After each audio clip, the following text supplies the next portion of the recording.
Assalamualaikum Bu. Waalaikumsalam. Ada perlu apa ya nak? Mau konseling Bu, disuruh Pak Agus. Dengan nak siapa? Dengan Cinta Bu. Silakan masuk nak Cinta. Duduk di sini nak. Makasih Bu. Cinta kelas berapa ya? Kelas 10 IPS 2 Bu. Wali kelasnya Pak Agus ya. Iya Bu. Cinta udah kenal sama ibu belum? Belum Bu, baru pertama kali kesini soalnya. Oh iya, ibu kenalkan diri ibu dulu ya. Nama ibu, Ibu Wulandari, bisa dipanggil Bu Wulan. Konseling itu seperti kita ini Cinta. Cinta sebagai konseling dan ibu sebagai konselor. Tempat aman untuk bercerita. Ibu mendengarkan, bukan menghakimi. Di sini Cinta adalah subjek utama yang akan ibu bantu untuk menemukan kekuatan dalam diri agar bisa menyelesaikan hambatan yang Cinta rasakan. Ibu berperan sebagai teman diskusi yang menjaga kerahasiaan penuh. Kamu boleh menumpahkan semua ganjaran di hati tanpa takut nilainya atau ibu nilai buruk. Kita punya waktu 45 menit. Selama waktu ini, ibu ingin Cinta merasa bebas. Mari kita buat kesepakatan untuk bekerja sama, mencari solusi terbaik bagaimana masa depan Cinta. Bagaimana? Apakah Cinta setuju? Setuju Bu. Saya memang butuh teman berbicara. Bagus. Nah, apa yang membuatmu merasa perlu datang ke sini diminta oleh Pak Agus? Apa yang sebenarnya sedang mengusik pikiranmu? Sejujurnya, saya merasa sangat payah belakangan ini. Saya malas belajar, nilai saya anjlok, dan saya merasa seperti mengecewakan semua orang. Ibu bisa merasakan betapa beratnya rasa kecewa dan bersalah yang Cinta tanggung sendirian selama ini. Seolah-olah Cinta sedang berjalan di lumpur yang sangat lengket ya. Iya Bu, saya mau gerak, tapi rasanya nggak ada tenaga. Akhirnya cuma main HP terus. Coba ceritakan lebih dalam lagi. Ketika Cinta memutuskan untuk lari ke HP daripada menyentuh buku, apa sebenarnya yang sedang Cinta hindari saat itu? Saya takut Bu, takut kalau saya belajar susah-susah tapi nilainya tetap jelek seperti ujian matematika kemarin yang cuma dapat nilai 40. Cinta seringkali apa yang kita sebut malas sebenarnya adalah cara otak kita melindungi diri dari rasa takut akan kegagalan. Cinta bukan malas, tapi Cinta sedang merasa terluka oleh angka 40 itu. Namun nyatanya pada hatimu, apakah dengan berhenti mencoba rasa takut itu akan hilang? Justru ia akan tumbuh menjadi monster yang lebih besar, menghalangi impianmu menjadi desainer. Mungkin benar Ibu, saya takut gagal lagi. Jadi mending nggak nyoba sama sekali. Mari kita ubah cara pandangnya. Kegagalan bukan lawan dari kesuksesan, melainkan bagian dari perjalanannya. Setiap desainer hebat pasti pernah membuat ratusan sketsa yang buruk sebelum menghasilkan satu karya yang monumental. Nilai 40 itu hanyalah satu sketsa buruk dalam hidupmu. Kenapa cinta membiarkan satu sketsa buruk itu menghentikan seluruh pemeran masa depan cinta? Saya baru sadar, saya terlalu keras menghukum diri sendiri hanya karena satu kejadian ya Bu. Tepat sekali. Padahal Pak Agus cerita desainer postermu itu luar biasa. Itu bukti cinta, punya disiplin dan kerja keras. Kenapa cinta tidak mencoba menggunakan energi yang sama untuk mata pelajaran lain? Apa yang cinta rasakan saat sedang asik mendesain? Saya merasa hidup Bu. Saya nggak ngerasa terpaksa kalau desain. Itulah kuncinya. Belajar memang tidak selalu seasik mendesain, tapi ilmu-ilmu di sekolah adalah alat bantu yang akan memperkaya perspektifmu sebagai desainer nanti. Matematika melatih logikamu, sejarah melatih pemahamanmu tentang simbol. Jika cinta menjadi desainer yang cerdas, cinta butuh fondasi untuk itu semua. Jangan anggap belajar sebagai beban, tapi anggap sebagai bahan baku karyamu nanti. Saya nggak pernah kepikiran kalau sejarah bisa jadi bahan desain. Menarik juga. Sayang sekarang, jika rasa takut gagal itu kita beri nama si kelabu. Apa yang akan cinta katakan padanya malam ini saat menyuruhmu main HP lagi? Saya mau bilang, si kelabu, makasih sudah mau jagain aku dari rasa kecewa. Tapi kali ini aku mau coba jalan lagi. Aku nggak apa-apa kok kalau gagal. Yang penting aku nyoba. Luar biasa, itu kalimat sangat dewasa. Kamu sedang mengambil kembali kendali atas hidupmu. Nah, secara teknis, apa hal pertama yang harus kita singkirkan agar cinta bisa fokus tanpa gangguan si kelabu lewat HP?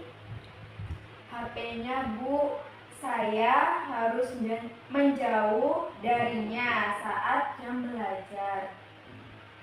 Betul, disiplin itu bukan tentang kekuatan tekad yang luar biasa, tapi tentang bagaimana kita mengatur lingkungan kita.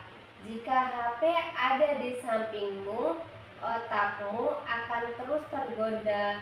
Cobalah untuk menitipkan HP ke orang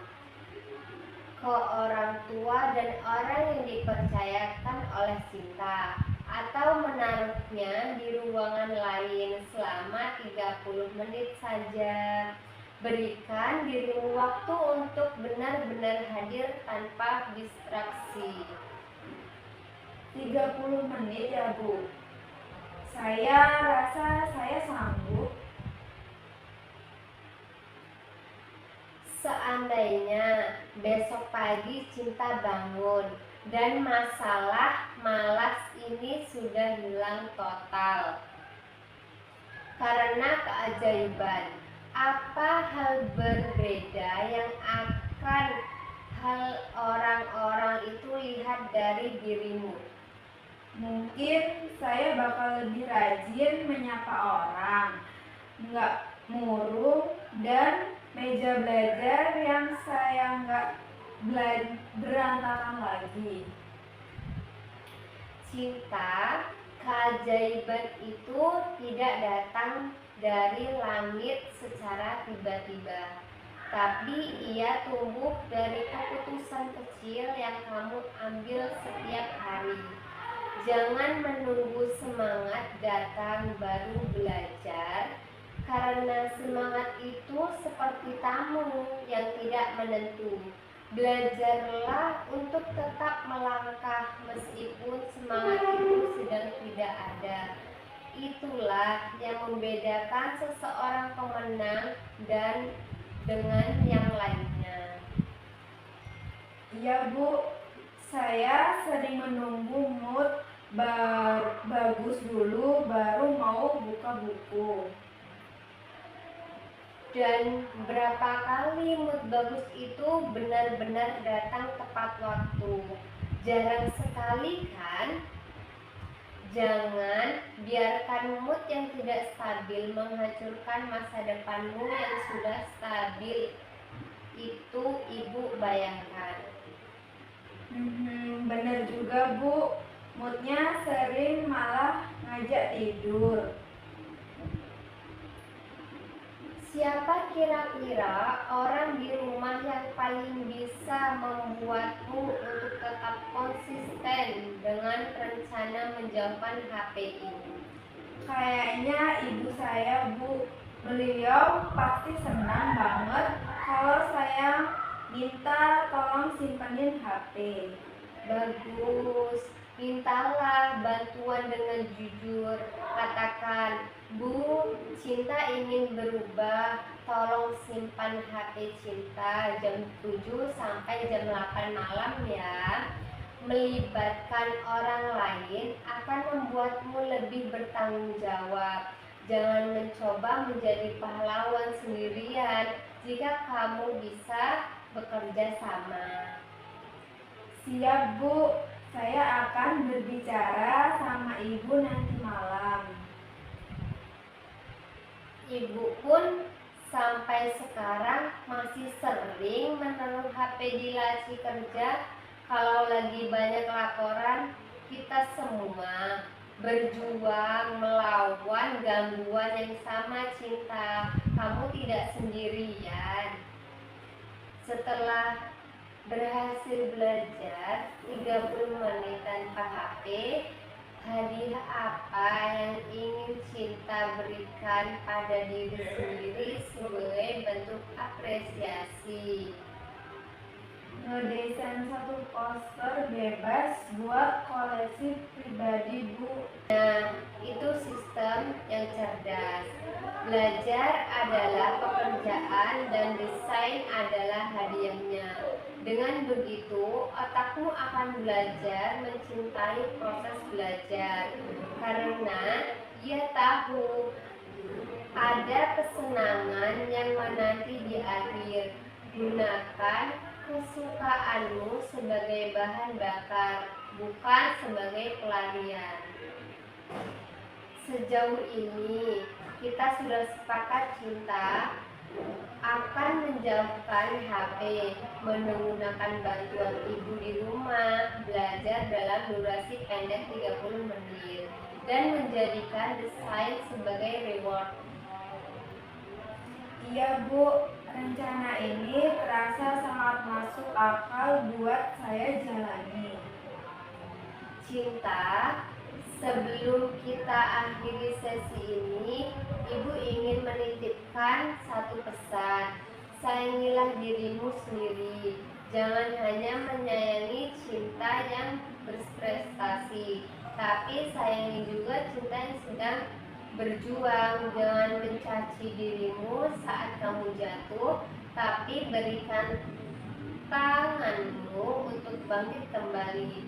Harga dirimu tidak ditentukan oleh angka di kertas ujian, tapi oleh keberanianmu untuk tidak menyerah. Kamu adalah berlian yang sedang dalam proses mengalahkan debu-debu dan kegagalan itu. Justru yang akan membuatmu makin berkilau nantinya. Terima kasih banyak Bu Wulan. Kata-kata Ibu benar-benar menguatkan saya. Saya hampir lupa kalau saya juga manusia yang boleh salah. Ibu senang melihat binar matamu kembali. Kamu merasa lebih siap sekarang. Sangat siap Bu. Rasanya pengen cepet-cepet jam 7 malam buat mulai. Bagus.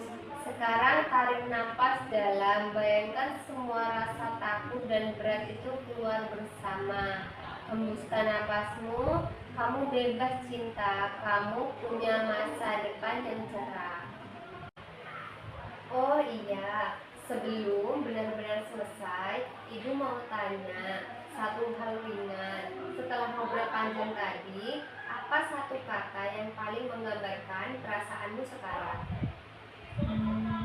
Lega Bu. Lega itu seperti apa rasanya di badanmu? Dada nggak sesak tadi. Napas lebih panjang dan kepala nggak seramai sebelumnya. Itu tanda tubuhmu ikut merasakan aman. Kadang tubuh lebih jujur daripada pikiran. Iya Bu, baru sadar. Ternyata selama ini badan saya tegang terus. Makanya kamu cepat lelah. Bukan karena malas, tapi karena terlalu lama menahan. Saya sering mikir, kok saya gampang capek padahal nggak ngapa-ngapain. Menahan emosi juga kerja keras, cinta. Berarti wajar ya Bu, kalau saya ngerasa capek walaupun cuma di rumah. Sangat wajar, dan kamu tidak perlu merasa bersalah karenanya. Saya baru dengar ada orang dewasa ngomong kayak gini ke saya.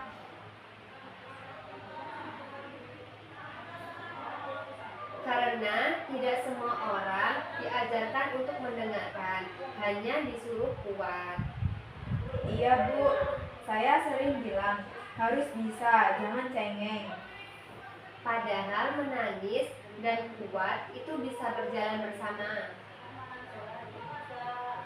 Saya pengen belajar itu Bu. Dan kamu sudah memulainya hari ini. Bu, kalau nanti nilai saya masih belum bagus, apa saya boleh tetap bangga sama diri sendiri? Boleh, bangga karena kamu sudah berusaha dengan cara yang lebih bagus dan sehat. Biasanya saya cuma bangga kalau hasilnya bagus. Mulai sekarang, kita ubah sedikit ukurannya, usaha, keberanian, dan kejujuran. Itu terasa lebih manusiawi Bu. Karena memang kamu manusia, bukan angka. Bu, saya jadi kepikiran. Mungkin selama ini saya takut gagal karena takut mengecewakan orang tua. Itu perasaan yang sangat umum. Banyak anak memikul beban yang tidak pernah diminta secara langsung. Iya Bu, saya sendiri yang pasang target tinggi. Dan sekarang kamu belajar menurunkannya ke tingkat yang lebih ramah. Saya pengen coba ngomong jujur ke orang tua nanti Bu. Pelan-pelan saja ya. Kejujuran tidak harus langsung sempurna. Iya Bu, mungkin mulai dari cerita capeknya dulu. Itu awal yang baik. Orang tua sering lebih bisa mendengar perasaan daripada angka. Bu, saya takut kalau nanti balik malas lagi. Kalau itu terjadi, Kamu tidak mundur, kamu sedang beristirahat. Oh, berarti istirahat bukan berarti menyerah. Tidak, menyerah itu berhenti peduli dan kamu jelas masih peduli. Iya Bu, saya masih pengen berubah, tapi nggak pengen nyiksa diri lagi. Itu tanda kedewasaan emosional, Cinta. Saya nggak nyangka bisa dapat obrolan kayak gini di sekolah. Sekolah bukan hanya tempat belajar pelajaran, tapi juga belajar menjadi manusia yang lebih baik. Saya jadi nggak takut lagi sama kata proses. Karena sekarang kamu tahu, proses itu boleh pelan-pelan saja. Bu, saya merasa sempurna, tapi Bu, saya merasa lebih percaya diri sekarang. Bukan karena kamu merasa sempurna, tapi karena kamu menerima dirimu. Iya Bu, rasanya lebih ringan. Baik, kita sudahi sesi hari ini dengan satu janji kecil. Apa janji paling realistis yang bisa kamu buat untuk dirimu malam ini? Saya janji belajar 30 menit saja, tanpa marah ke diri sendiri. Itu janji yang sangat sehat. Setuju. Kalau saya capek, saya berhenti tanpa merasa bersalah. Setuju, itu bagian dari melawan diri. Terima kasih Bu, saya benar-benar merasa dipahami. Ibu bangga dengan keberanianmu hari ini. Saya juga mulai bangga sama diri saya sendiri Bu. Dan itu pencapaian besar untuk kamu, Cinta. Baik Bu, sekarang saya benar-benar siap pulang. Makasih ya Bu. Sama-sama, Cinta. Saya pamit duluan ya Ibu. Assalamualaikum. Waalaikumsalam.